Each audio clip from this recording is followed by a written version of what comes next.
The diner was almost empty when the door creaked open, and a freezing old man struggled to push his wheelchair inside. His hands were shaking, his coat soaked with snow.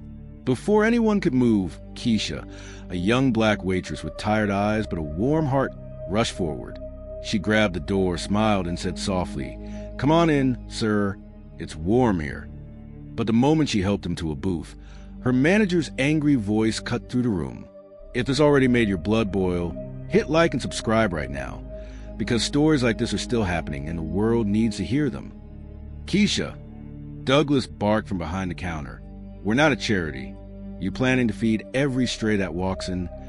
Keisha froze, still holding the menu for the trembling man. "He's just cold," she said quietly. "I'll pay for his meal myself." Douglas sneered. "You think I'm running a soup kitchen for your little pity project? Put that menu down and get back to work." The customers looked away, pretending not to hear. The old man lowered his eyes, embarrassed to be the cause of the noise. But Keisha didn't move. "He's a human being," she whispered. "He deserves a warm plate like anyone else." Douglas slammed his palm on the counter. "You don't get paid to argue, Keisha. You get paid to serve." The tension cut through the diner like a knife.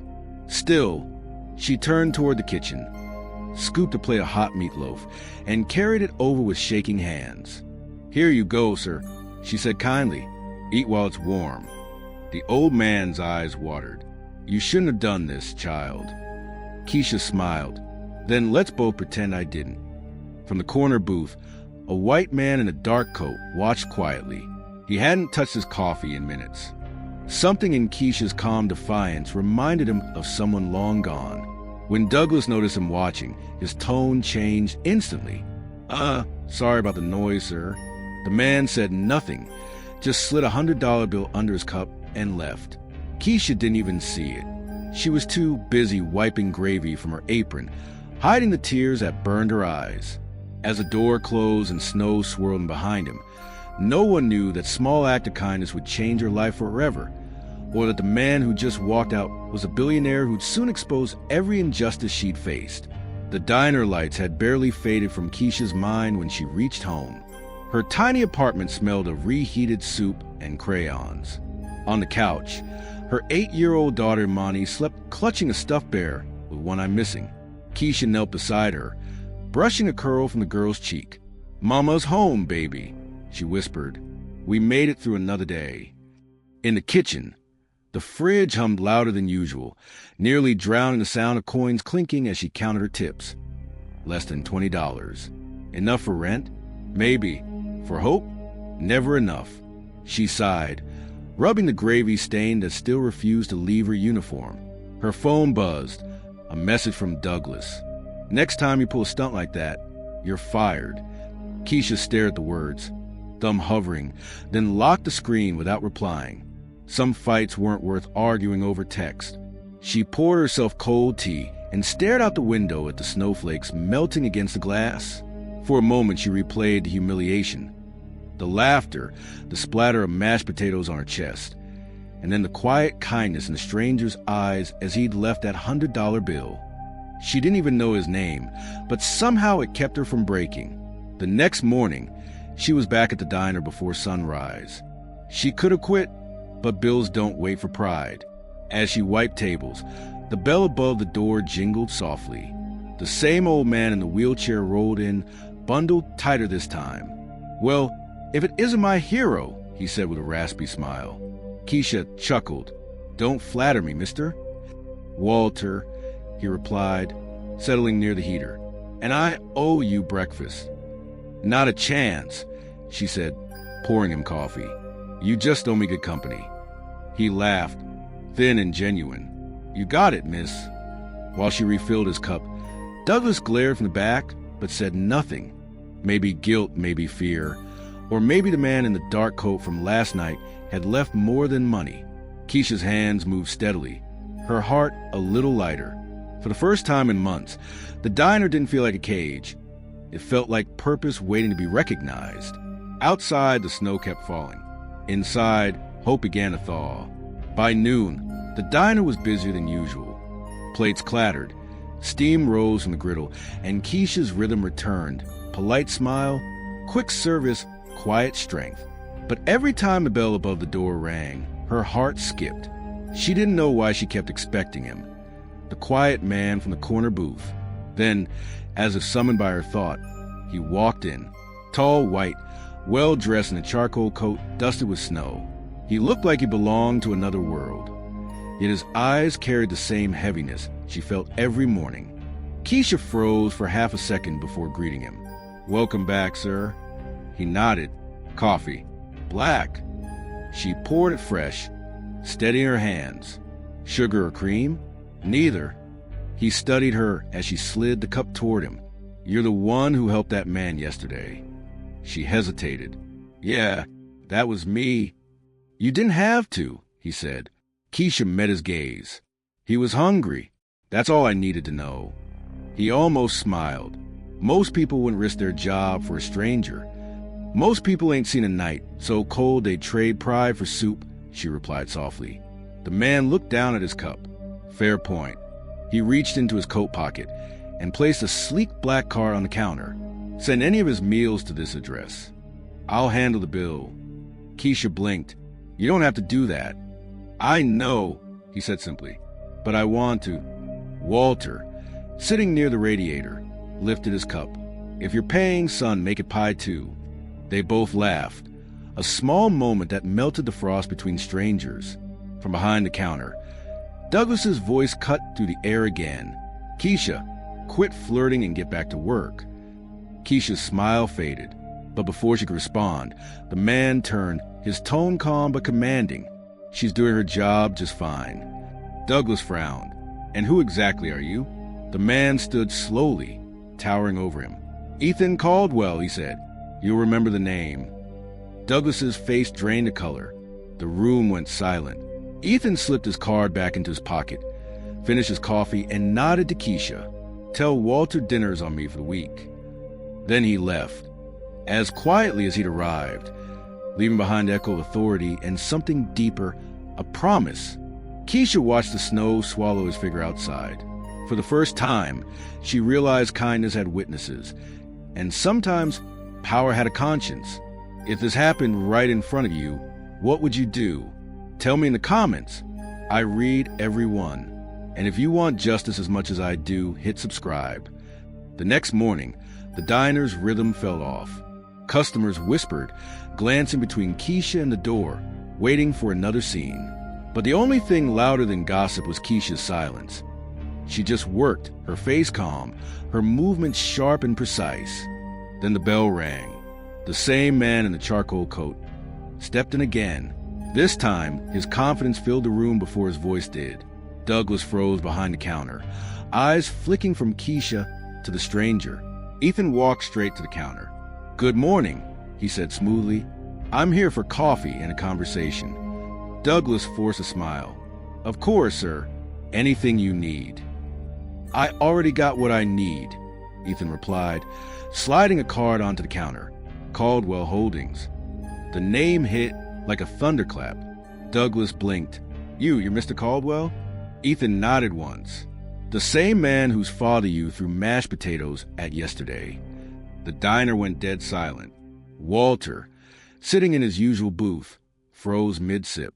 Douglas stammered, That old man is my father," Ethan said coldly. "And this woman," he gestured toward Keisha, "showed him more decency in 10 minutes than most people showed him his entire life." Douglas's face turned red. "I didn't know." "You didn't have to know," Ethan cut in. "You just had to be human." Keisha stood quietly, unsure whether to breathe or hide. Walter looked between them, eyes wet. "You came back," he whispered. Ethan turned toward him, his voice softening. "Yeah, Dad, I came back." The room's tension shifted, humiliation replaced by humility. Douglas tried to speak, but Ethan's tone left no room for it. "You'll pack up after your shift," Ethan said. "Keisha will handle this diner from now on." Douglas sputtered. "You can't just—" "I just did." Ethan's voice was final. "And if I hear you treat another person like trash, you'll never work in the city again." Walter chuckled softly from his booth. Guess the coffee's on you today, son. For the first time, Ethan smiled. Yeah, it's about time I paid my debts. Keisha exhaled slowly. She hadn't planned to be anyone's hero, but today, justice didn't just speak. It stood beside her, wearing a billionaire's coat. The air in the diner felt different that afternoon. Lighter, warmer, almost like the walls themselves were breathing again. Douglas's voice was gone, replaced by the quiet hum of relief. Regulars peeked in, whispering about what had happened earlier. Keisha just kept working, trying to make sense of it all. Ethan returned later that evening, coat off, sleeves rolled, helping Walter settle into his booth. The old man grinned at Keisha. Seems my boy finally grew a heart, he said. Ethan chuckled. He grew one because someone reminded him what it looked like. Keisha flushed, embarrassed. I just did what anyone should have done. Ethan looked at her. No, you did what most people don't. He handed her a folder, legal papers, stamped and signed. This diner is under my ownership now, he said calmly. But I don't want to run it. I want someone who actually cares about people. She frowned. What are you saying? I'm saying, Ethan replied, it's yours to manage fully. Keisha blinked. You're joking. Walter smirked. He doesn't joke about money, sweetheart. Ethan smiled faintly. Douglas's position is yours. Higher pay, full benefits, flexible schedule for your daughter. I read your file. You've been working here for 6 years without a single complaint. You've earned this. Tears stung her eyes before she could stop them. I don't even know what to say. Then don't, Ethan said. Just keep doing what you've always done. Treat people like they matter. Walter raised his cup. To second chances. Ethan clinked his mug against it. And to the people who still believe in kindness. For a moment, all three sat in peaceful silence. The diner's neon sign flickered against a window, painting them in soft blue light. Outside, snow kept falling, but inside, warmth had found a permanent home. Later, when the last customer left, Keisha stood alone, staring at the keys now lying in her hand. The same keys Douglas used to jingle like a weapon of control were now a symbol of her freedom. She closed her eyes and whispered, Mama, we made it. Somewhere in the quiet, it almost felt like the universe whispered back. You were always meant to. The next few weeks felt like waking up from a long nightmare. Keisha arrived early each morning, turning on the lights to her diner. Her diner. She brewed the coffee herself, humming softly while the first traces of sunrise painted the frosted windows gold.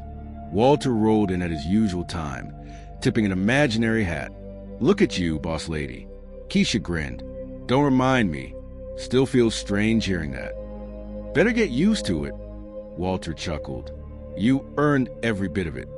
As the day picked up, regular customers came not just for food, but to meet the woman whose story everyone in the neighborhood was talking about. Are you the waitress who helped that old man? A woman asked. Keisha smiled modestly. Guess that's me. Well, the woman said, eyes bright, you reminded folks that kindness still exists in the city. Ethan watched from his usual corner booth, a laptop open but mostly forgotten. He seemed different now, grounded, no longer the distant billionaire who observed life from glass towers, but a man learning to breathe among ordinary people. Keisha noticed how he'd occasionally stop typing just to help refill coffee or carry trays. One afternoon, Walter leaned toward her and said quietly, He's changing. You did that. She shook her head. He did it himself. I just gave him something real to see. Later that week, Keisha hosted a free meal Friday, something Douglas would have called insanity. But the line outside the diner told a different story. Veterans, single moms, janitors, students, everyone came. And when they left smiling. Ethan approached her near closing time. You turned the diner into a home, he said. She looked at him, surprised. All I did was cook and listen. He smiled. Exactly what the world's been missing. Walter raised his mug again from his booth. Now that's my kind of revolution, one play at a time. That night, when Keisha locked up, she paused under the glowing neon sign. Her reflection stared back in the glass. No longer the tired waitress who was behind apologies, but a woman who'd found her strength. She whispered, "We didn't just survive. Imani, we built something." And somewhere above the snowy streets of Boston, Hope finally looked down and smiled. The morning sun spilled to the diner windows like a quiet promise. The snow outside had finally stopped, leaving the streets washed clean. Inside, the smell of pancakes and coffee drifted through the air. Keisha stood behind the counter, her apron dusted with flour, watching Walter and Ethan talk in the corner booth. The two men looked different now, less like strangers separated by decades and more like family trying to remember how to love each other again. Walter chuckled. "Never thought I'd see the day my son trading skyscrapers for scrambled eggs." Ethan smiled. "Guess I finally learned what the real value is. It's not on paper, Dad, it's right here." He tapped his chest gently. Keisha walked over, refilling their mugs. "Y'all keep talking like this. You'll have me cry in my own diner." Walter grinned. "Wouldn't be the first time tears blessed this place." Keisha laughed softly. "Yeah, but now they're happy ones." Ethan looked at her, eyes steady. "You changed more than this diner, Keisha. You reminded me that kindness isn't weakness." She smiled faintly. "Kindness built this whole story. I just didn't know someone was watching." Outside, a group of customers waved through the window. Neighbors, regulars, new faces who had come just to see the woman whose courage had gone viral online. Keisha waved back, shy but proud. Walter raised his mug again. "To new beginnings," he said. Keisha clinked hers against his. "And to never letting fear stop us from doing what's right." Ethan smiled. "That's a motto I can live by." For a moment, they all sat in silence. No tension, no shame, just peace. The neon sign outside flickered softly, its reflection catching Keisha's smile in the window. She wasn't just serving food anymore. She was serving purpose. Later, as the evening light dimmed, Keisha locked the front door and turned off the lights one by one. She whispered, "Mama, I hope you see this. Your girl finally made it." And in that quiet moment, the city outside seemed to whisper back, "You didn't just make it, you made a difference." If you believe this should never happen again, share this now. And to my USA, UK, and Canadian viewers, your voice is power. Use it.